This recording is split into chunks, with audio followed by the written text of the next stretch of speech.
తారకరత్న భార్య అలేఖ్యారెడ్డి రాజకీయాల్లోకి ఏ పార్టీ వైపు అడుగులు? వైరల్ అవుతున్న కమెంట్స్. నమస్కారం, మీరు చూస్తున్నారు జనం పల్స్. నేను మీ ప్రవల్లిక. నందమూరి తారకరత్న సతీమణి అలేఖ్యారెడ్డి రాజకీయాల్లోకి అడుగు పెడుతున్నారా? ఆమె తాజా వ్యాఖ్యలు ఇప్పుడు తెలుగు రాష్ట్రాల రాజకీయాల్లో హాట్ టాపిక్ గా మారాయి. అసలు అలేఖ్య ఏం చెప్పారు? ఆమె అడుగులు టీడీపీ వైపా, వైసీపీ వైపా, లేక మరో కొత్త నిర్ణయమా? పూర్తి వివరాలు ఇప్పుడు తెలుసుకుందాం. తారకరత్న మరణం తర్వాత చాలా కాలం పాటు రాజకీయాలకు దూరంగా ఉన్న అలేఖ్య ఇటీవల ఇచ్చిన ఒక ఇంటర్వ్యూలో చేసిన వ్యాఖ్యలు కొత్త చర్చకు తెరలేపాయి.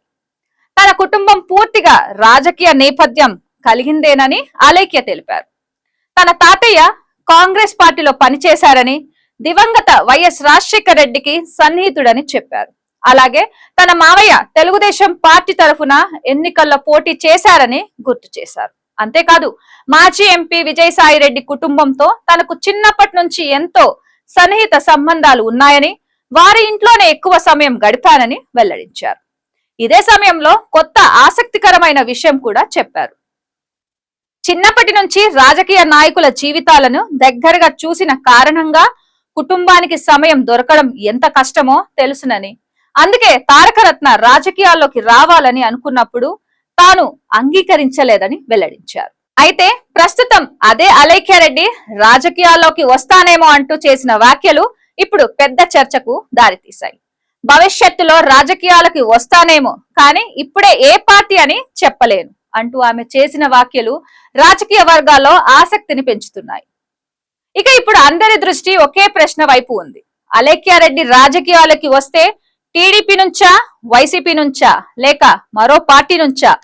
తారకరత్న మరణం తర్వాత ఆ కుటుంబానికి అండగా నిలిచిన వారిలో ఒకవైపు నందమూరి బాలకృష్ణ, మరోవైపు విజయసాయి రెడ్డి కూడా ఉన్నారు. ఈ నేపథ్యంలో ఆమె ఏ నిర్ణయం తీసుకుంటారన్నది మరింత ఆసక్తికరంగా మారింది. అంతేకాదు, ఆమె రాజకీయ ప్రస్థానం ఆంధ్రప్రదేశ్ లో ప్రారంభమవుతుందా, లేక తెలంగాణలోనా అనే చర్చ కూడా ఇప్పుడు జోరుగా సాగుతుంది. ప్రస్తుతం అలేఖ్యారెడ్డి మాత్రం ఇంకా ఎలాంటి నిర్ణయం తీసుకోలేదు అని చెబుతున్నారు. అయినప్పటికీ ఆమె వ్యాఖ్యలు రాజకీయ వర్గాల్లోనే అనేక ఊహాగానాలకు కారణమవుతున్నాయని, మరి అలేఖ్యారెడ్డి నిజంగానే రాజకీయాల్లోకి వస్తారా? వస్తే ఏ పార్టీ ఎంచుకుంటారు? మీ అభిప్రాయాన్ని కామెంట్ రూపంలో తప్పకుండా తెలియచేయండి. ఇలాంటి తాజా రాజకీయ విశ్లేషణల కోసం జనం పల్స్ ను సబ్స్క్రైబ్ చేయండి.